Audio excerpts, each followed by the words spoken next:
হ্যাঁ, আমাকে বেঁধে চলে যাবি? কোথায় যাবি? লোকের কাছে। আর কি করবি? বদমাইশি করতে। এদিকে সরে আয়, এদিকে সরে আয়।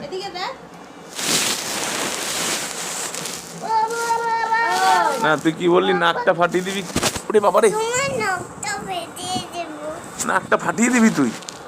কেন রে?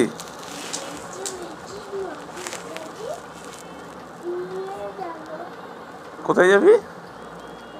এদিকে দেখ, আমার নাকটা ফাটিয়ে দিবি? কিরাম করে?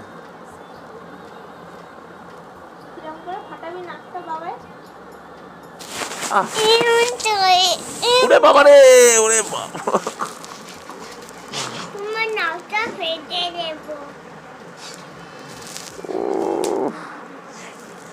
তুই তো খতরনাক ছেলে হয়ে গেছিস।